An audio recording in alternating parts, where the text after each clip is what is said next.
advantage of the day. When you get an opportunity in this game, you make a play. The playmakers on three. 1, 2, 3.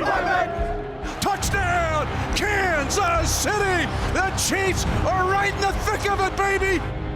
Hello once again, everyone, and welcome to this edition of Defending the Kingdom. Mitch Holthus with you, the voice of the Chiefs, along with Matt Stat himself. Matt McMullen, Kansas City Chiefs reporter. This episode we are calling Bounce Backs, Comebacks, Alex Smith, and the Chargers. And Matt, as always, we're brought to you by the incredible people at 360 Vodka, Kansas City's hometown vodka and the official vodka of the Chiefs Kingdom, 360 Vodka. Okay.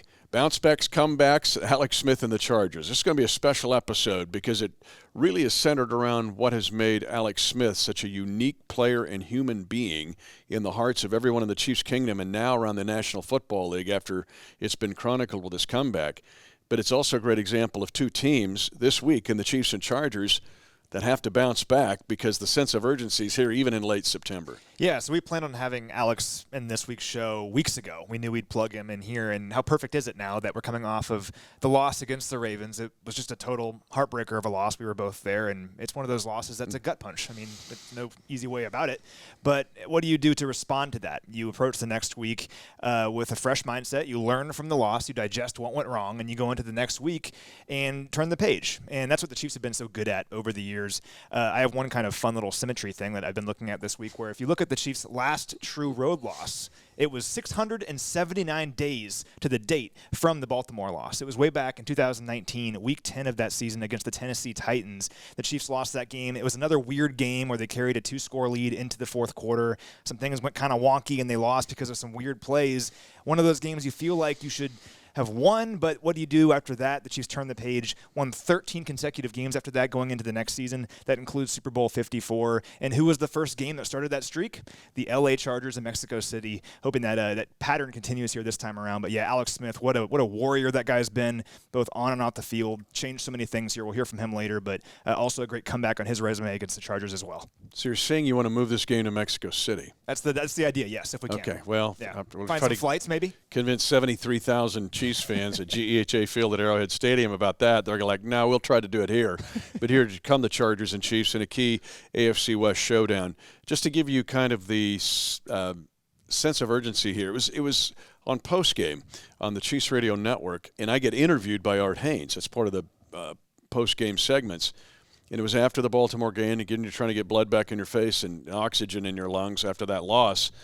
But Art goes, at the end of the interview with me, he says, one of these teams is going to be 1-2 on Sunday night. Now, when he said it, it made me pause for a second. I hadn't thought it in those terms. But here are the Chiefs and Chargers on this collision as AFC West rivals. But one of these two teams will be an unexpected 1-2 on Sunday night. Well, the Chargers for years have had so much talent, and particularly with Justin Herbert now, they're a really good team with a lot of bad luck over the last year with Justin Herbert. I mean, 8 times they've lost a game by fewer than a touchdown since the beginning of last year, and that continued against the Dallas Cowboys. So they've had a lot of bad luck, hoping that bad luck continues here against the Chiefs. But the reason the loss against Baltimore was so surprising is the Chiefs are usually on the other side of that, where they're coming back, they're winning these games, they know how to close out games because they have a championship mentality. The Chiefs still have that. The Chargers are still kind of building it, I think. But when you're the Chiefs, once again, this is the kind of game where you're playing an AFC West rival, a team that you know very well, on your home turf. You want to reassert yourself and say, hey, we're putting what happened last week behind us. We're moving forward now, and we're not going to let that linger and snowball. The Chiefs have been so good about not letting losses snowball, particularly during the Patrick Mahomes era, and looking for that to continue here against the Chargers. Now, before we go further, one of these days we're going to put a graphic back here behind us for those of you watching us and do like a pin map of where you say that you watch and listen to Defending the Kingdom. Now, our goal is to be on every continent. Everyone. On the earth. And every week we've brought up some new places, both in the States and beyond the borders of our great nation. But you've got a few this week that are pretty cool. Yeah, I've looked back at the last few weeks to gather some different locations here. So we have a listener in Tanzania, so in Africa. Yep. Denny in the Philippines, so that's Asia. We have a listener in Belgium. We're in Europe. Ray in Belize. I know Belize is Central America. Can we count that as South America for the purposes of this? Nah, but we got somebody in there. Don't we have Bolivia or something? We've got some Colombia, I think. Yeah, we got Colombia already. Somebody's Okay. down there. We got South America. But either way, Belize, still pretty cool. Yeah, real cool. Brian in Moldova, that's in Eastern Europe. I know I already hit Belgium, but I mean, you have a listener in Eastern Europe, in Moldova, you have to mention him. So shout out to Brian. Then lastly, David in Australia. So we're almost there. We need Antarctica is the idea, like a penguin or something, or someone that's on an expedition. Shackleton. We'll get it. All we got to do is shout it out there. You know somebody from Antarctica, get him, tell him about defending the kingdom, send him the link, and we are good to go. We'll put you on the show. We'll have a live hit from Antarctica. Yeah, I think we're going to do a Hy-Vee Chiefs Kingdom Monday night show from Eastern Europe sometime. We should. We should, shouldn't we? You're going to be in on that. You'll be the guest I'm that down. week. Okay, let's do it. Now as we move on to bounce backs, comebacks, Alex Smith and the Chiefs and the Chargers, because Alex ties into all of these, honestly. But let's just look at the AFC West, too, before we jump into Alex. Now, we know the Chiefs have been dominant in this division. 5 straight division titles. That ties the all-time AFC West record with the Raiders of the 70s and the Peyton Manning era of the Broncos in the teens, 20 teens. But here are the Chiefs taking over 16, 17, 18, 19, 20. 26-4 in those 5 years. But 2 of the 4 losses at GEHA Field at Arrowhead Stadium to this team coming in Sunday, the Chargers. 2 crazy losses, too, because since 2015, I'll even go a year further here, the Chiefs are 31-5 in the AFC West, and to show how impressive that is. And that goes all the way back to the Jamal Charles fumble against the Broncos. It does, game. which we talked about it before. That's when I was in like the top 2 seats in the corner watching it. I'm just like, what just happened? But a lot of divisional success since that game a long time ago, and 31-5 in that span. No other team has compiled a streak like that against their own division since divisional realignment in 2002. And for further context, in that span, every other team in the NFL, including the Patriots and the Packers, teams that have won a lot of games against their own division, have lost at least 10 divisional games. So think how crazy that is. The dominance the Chiefs have had over the AFC West is truly unprecedented. No one else has ever done this before, and looking to keep it going here against the Chargers. They're 10-2 against the Chargers in that span. You mentioned the 2 losses, both here at home. Crazy, weird losses, though. The first one was the 2018 primetime game where the Chiefs had, I think, a 2-touchdown lead with like 5 minutes left. Yeah. Crazy stuff happened. Last play of the game, they went for 2 and got it as time expired. Yeah, the walk-off 2-pointer. And Phillip Rivers walking by like this. I'm just like, man, get out of here. But, yeah, that was a pick. That was one loss. And then, of course, last year when the starters didn't play, so you kind of have an asterisk. We talked about that on Kingdom Combos about that game. So a lot of success against this division. You can't take it for granted. This Chargers team is very good, but you want to keep that going.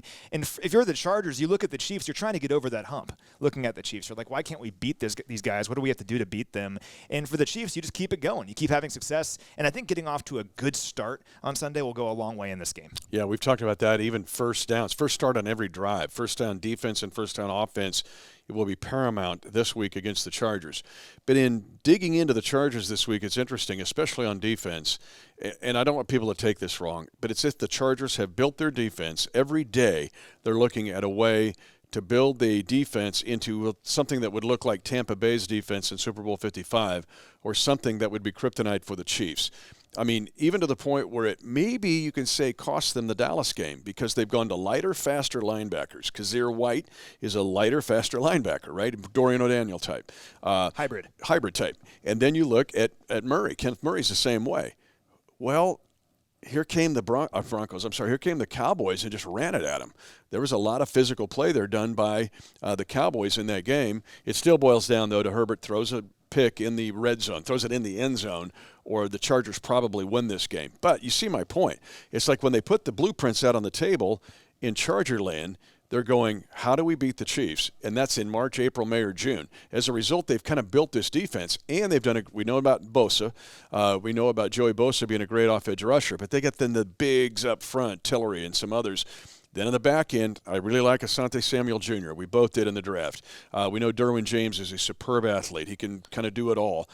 Chris Harris Jr. is back there. He's still around, the old Bronco and KU Jayhawk.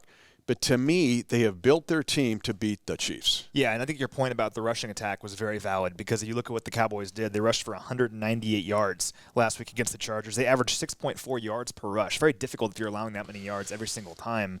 And what's interesting about this group is that rushing attack really plays into the stat I'm going to give you here. As good as they've been defensively, they've only allowed 3 touchdowns all year long. And, of course, have been 1-1 in 2 low-scoring games. But on first down, they're allowing at least 4 yards on 72% of first down plays. plays. Very tough to win games if you're allowing that many yards on first down because it just opens up the playbook. So what I'm looking at this game as is the Chiefs obviously don't run the ball a whole lot, but what happened against Baltimore, Clyde Edwards-Helaire has the fumble.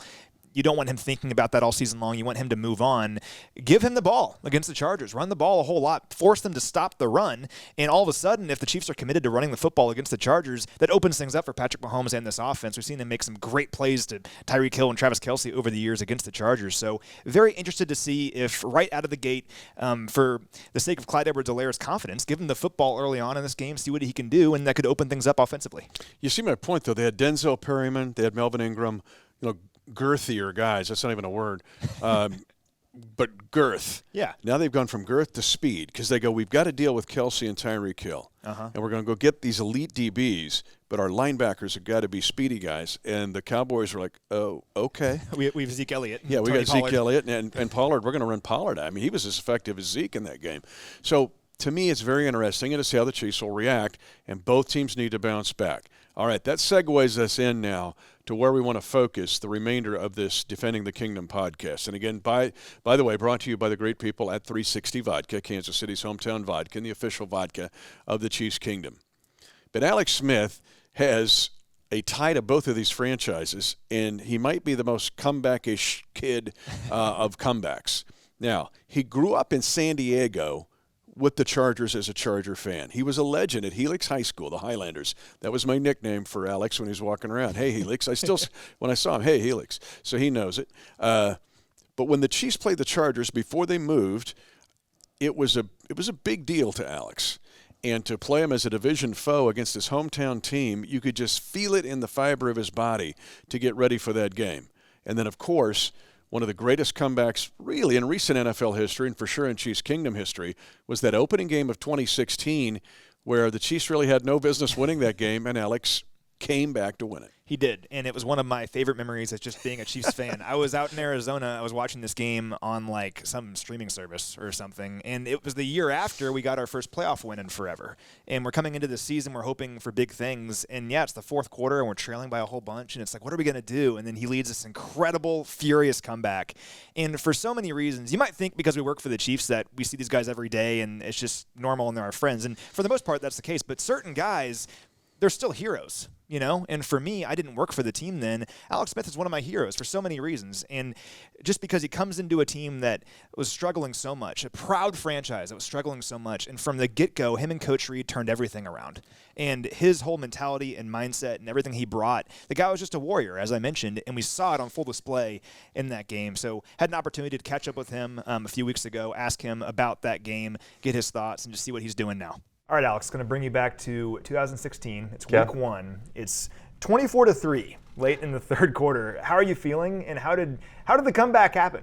Yeah, well, just as you draw it up, I mean, it's the opener, right? So you've been staring at that date for 5 months almost. You've been thinking about it for 8 months. Getting off to a good start. Every team wants to get off to a good start. We're having a home opener against the division, Chargers, and feeling great about the game plan and where we're going to go that season. Had high hopes for ourselves, and then, obviously kind of laid an egg, is an understatement, that first half. And find yourself down 21, to Phillip Rivers, not looking good. I think we all had a really bad taste in our mouth. You're thinking, God, this isn't what we've been putting all this work in for. Just come out and play like that. So I think that was kind of the thought. Like let's get it going, man. Let's get playing good. I think at that point, there's no 21-point plays. Yeah.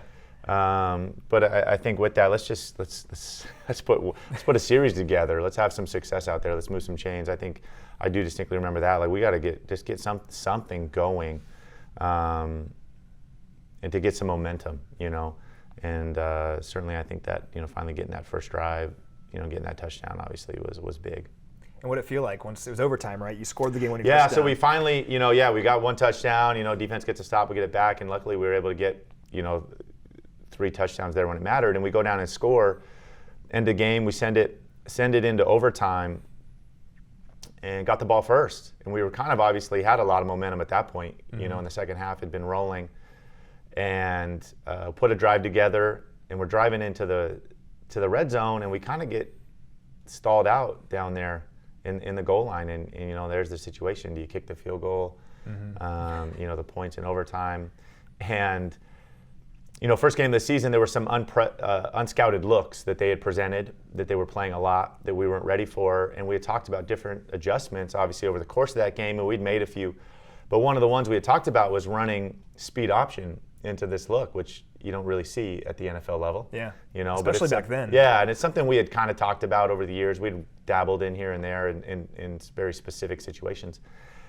And we'd kind of talked about it on the sideline, like potentially getting to it. And sure enough, they showed the same look down there, in the goal, kind of big goal line right there. And they showed it, and I went with it. I went with the check, the audible, and everybody knew it.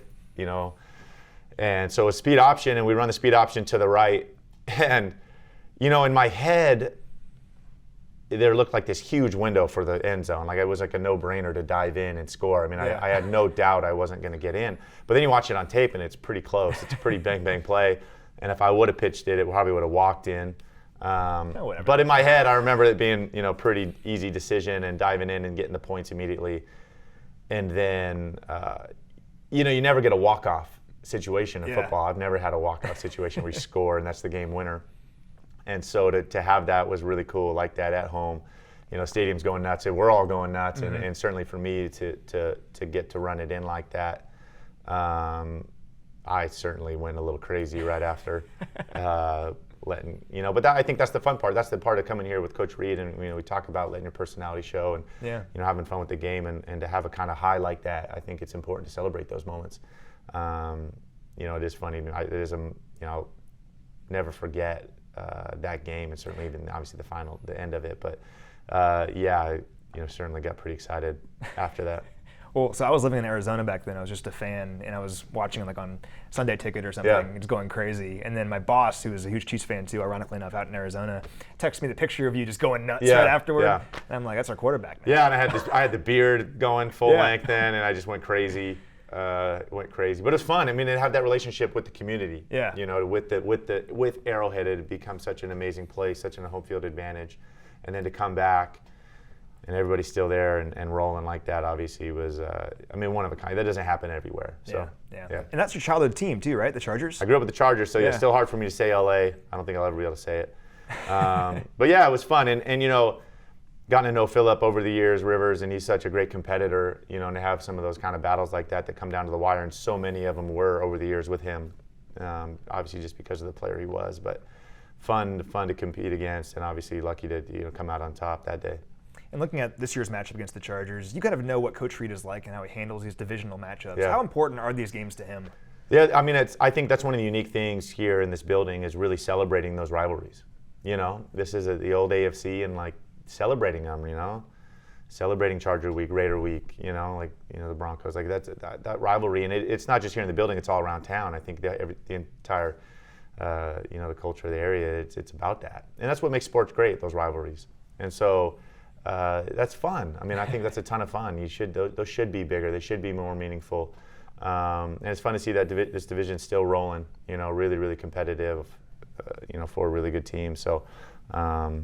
I think this year will be hopefully some other great games, Yeah, leads into my last question for you. Just your evaluation as a former quarterback of Justin Herbert. What do you think of him? Yeah, gosh. I think kind of took the league by storm last year, and it was really against the Chiefs, right? There, week two. And when Tyrod went down and he was kind of forced into action and immediately played well. And you look at him, and I think he, big, strong kid, can really throw it. But the thing that stood out to me was his ability to stand in there and make throws in the pocket, taking hits. It's pretty rare for a young kid. I thought he did a really nice job of that. So it'll be interesting to see here moving into year two. I know they had a coaching change and where he goes from here. I think it's great for football, obviously, to have the player his caliber come in as a young player and have that kind of success. So, yeah, interested to see, obviously, as he goes into year two with the coaching change, where he goes based off last year. All right, great stuff there from Alex Smith. I could talk to that guy forever. Wow. And if you're going to watch Hy-Vee Chiefs Insider later this week, he'll also we have a feature on him as well where I had a sit-down interview with him, so check that out for sure. I could listen to him talk about football and his life and his experiences and just everything that motivates him all day long. So he's an awesome dude for sure. And you know who else? It's just taking me back. I can still see that pass to Spencer Ware, 42 yards, which was the key play. They had to get a chunk on that game-winning drive, and that was the chunk. But two, another moment for me, indulge me here if you will, the Chiefs had just lost to the Titans at the end of the 2017 game as a gut punch game in the playoffs, and we all knew it was over. We all knew that Mahomes was going to be the quarterback going into 18. And I saw Alex and Elizabeth because his wife, Elizabeth, is as much a part of this story as Alex. But I saw them. Tammy, my wife, was there as well and loved Elizabeth. But we knew. Everybody knew. The four of us knew. It was going to go on. It was going to go on to Patrick.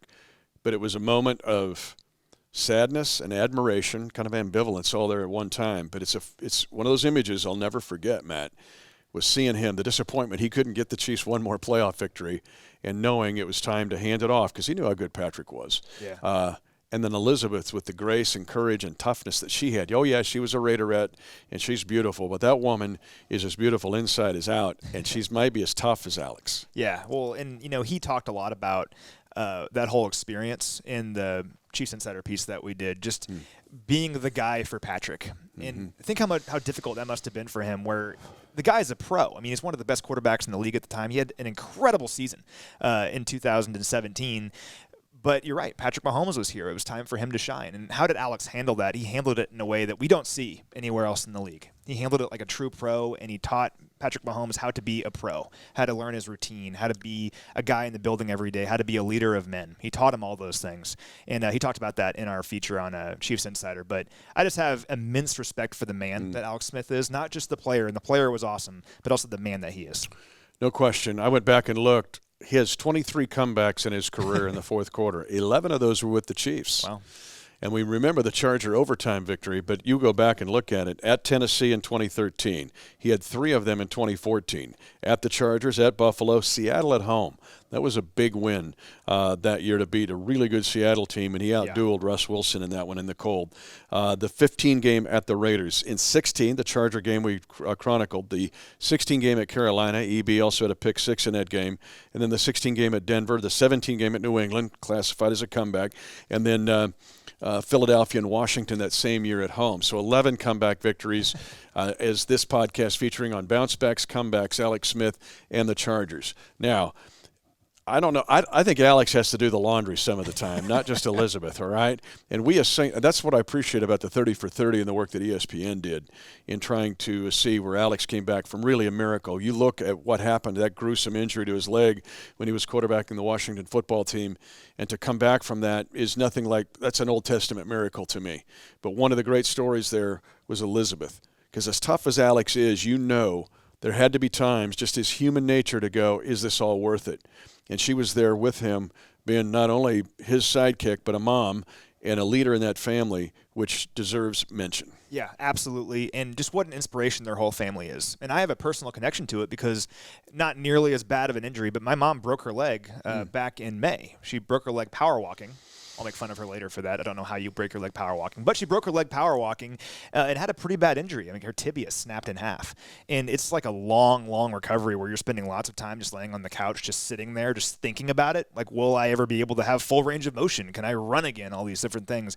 And she looked at Alex Smith for inspiration. And if this guy can go through all of this and play pro football again, I can get through my personal struggles. So just, once again, immense respect for what he can do and what he's done in his career. And he's going to keep doing it. The guy will keep being an inspiration because it's just who he is. His whole family's truly that way. And your mom's an athlete recruited by Mississippi State and Tennessee for women's basketball. Yeah, go Vols. Go Vols. But that and the infection just gruesome. The fact that he somehow avoided amputation is, again, it's a miracle. But what a terrific story about Alex Smith. Now, we want to mention, because through the fall and through the winter, we're going to talk about Tide here a little bit. That's what I'm saying. Elizabeth's going, hey, Alex, you do the laundry this week.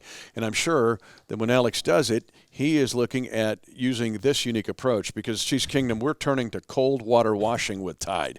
And we're calling on you all throughout the kingdom to do the same.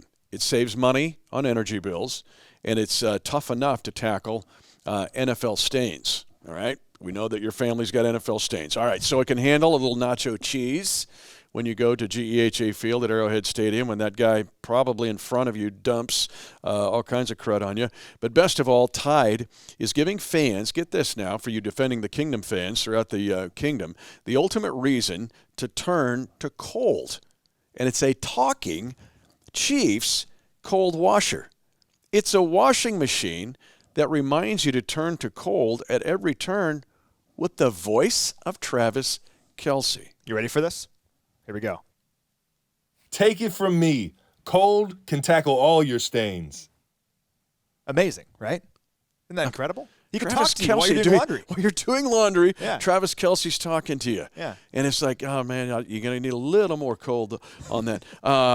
So your Chiefs Tide cold washer could be yours. Just take the pledge and turn it to cold and enter for a chance to win at Tide.com. I want one of our winners to be from Tanzania on this. Yeah, Tanzania.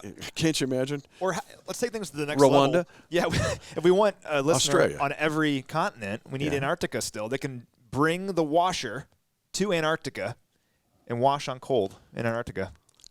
What do you think? If you're living on Antarctica, you're going to do cold water wash and have Travis Kelce to remind you to do, hey, Kelce, I got it. It's a little cold outside, so I'll just do cold water wash here as I put it by my my penguin in my igloo. Just ideas. But seriously, really, it's great promotion by Tide, and you too can have Travis Kelce talking to you in your laundry room. I think that'll be awesome. I could just see him going, hey, that's not right. You need to do this better. Hey, you got to fight for the right to do your laundry. But honestly, as we wrap things up on this edition of Defending the Kingdom, talking about bounce backs, because both the Chargers and Chiefs, not desperate, but it's, kind of close, as late September desperation can be to not go 1-2 to be 2-1. And then the comebacks and realizing the greatest example, I think, of a mental, physical, and emotional comeback in football and in life is Alex Smith. And there will come a day, and I've been chastised for this, because I've said publicly I look forward to the day to introduce him as a new member of our Ring of Honor. I think he'll be up there someday. And fans have, hammered me, and I'll try not to troll with him and get into a troll battle. But we've both got enough evidence to make our case in front of the Chiefs Kingdom Supreme Court that Alex Smith should be on that Ring of Honor someday. He's one of the greatest quarterbacks in Chiefs history for so many reasons. And a lot of his stats, people may not realize this, a lot of his stats are up there with Len Dawson and Trent Green and Joe Montana and all these great quarterbacks. But also just what he meant. And when you live through the time period from 2011, 2012, and how everything totally changed when he got here with Coach Reed. I mean, it's just, you can't even put it into words. Everything changed. And once again, this franchise has such a proud history. I mean, people are proud to be Chiefs fans. I'm proud to be a Chiefs fan. I've been my whole life. You've been that way too. And when the team on the field in 2013, everything changed, it just amplified that further. And it's like, this is the team that we know that we can be. And when the team won the Super Bowl a couple years ago, when they went to the Super Bowl last year, when hopefully we go to several more of them in the years to come, that foundation was laid back in 2013. And I think it's just always important to remember that, and that when this team is hoisting hopefully more Lombardi trophies moving forward, it really began with Alex Smith and everything that he gave to the city. And let's close this way, because we open talking about the Chiefs division dominance. Do not forget, Chiefs Kingdom, whatever continent you're watching or listening on, that the first 2 of those 5 straight division championships belonged to Alex Smith.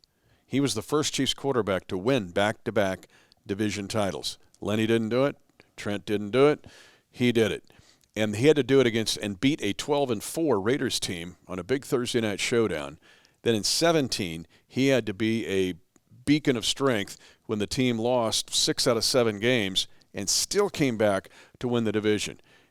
If Alex Smith wasn't the quarterback in those 2 years, the Chiefs don't win the division in those 2 years. So, yes, his point and his 50 wins as a Chiefs quarterback, that's enough for me to put him on the Ring of Honor. And what it did is it laid a culture, and it laid a culture that we heard from the guys post-game on Sunday. That was a gut punch of a game. how easy would it have been to point fingers, to blame people, to pout? But did any of the guys do that? I mean, Travis Kelce said we have to man up. Tyrann Mathieu said sometimes it's good if you get punched in the mouth every once in a while because that's when this team responds best. Tyrann Mathieu wasn't even here when Alex Smith was here, but he knows what the culture is like because when Alex got here, he established that. Yep. And it's echoed on through players that weren't here when he was here. That's the culture that we have here, and that's why I know this team will be just fine moving forward and they'll figure out the issues because they have the culture. And that's the most important thing. Teams would kill for that culture, and they can't ever find it. The Chiefs have the culture. They have the players. It's about just putting it back together, turning the page, getting to next week, and what a great opportunity it is to go out there on Sunday against the Chargers in front of our home crowd and show everyone that this team is not the team that ended the game against Baltimore. They're the team that will hopefully be raising the Lombardi Trophy at the end of the year. Your point's a good one. Truthfully, the Chargers are searching for that culture. I mean, they're trying to get that, and so we'll see. It's a big game this week. But you can argue with Matt about trying to say, well, Alex Smith shouldn't be in the Ring of Honor. Or you can argue with me. But I'm going to tell you who I'll put in front of you, and I'll play the trump card here. Try to argue against Patrick Mahomes, because I'm going to tell you what, Patrick Mahomes would say, put Alex Smith on the Ring of Honor because of what he meant to me in that apprentice year. You know Patrick feels that way. 100%. Their relationship is awesome. And once again, you don't see that across the league. I mean, it can be awkward sometimes, but the relationship that those two dudes had back then that they still have today is truly special. It's why so many times when teams are trying to bring in young quarterbacks, when they already have a veteran, it just doesn't work. But here it works so seamlessly and so perfectly for all parties. Everyone got what they wanted out of that, and everyone had success after the fact. And it's a beautiful, beautiful thing. We're so lucky that not only that we have Patrick Mahomes, but also that we had Alex Smith to be his mentor from the get-go. Yeah, so if you want to argue with Patrick Mahomes, go ahead. Otherwise, stand down. Unless you're going to the game this week and stand up and be loud at GEHA Field at Arrowhead Stadium. So thanks for being with us on this edition of Defending the Kingdom, where two teams will try to bounce back, and we feature the comeback kid of all comeback kids of the Chiefs, Alex Smith. 10, 5, touchdown! Lock it down! And the celebration begins at Arrowhead.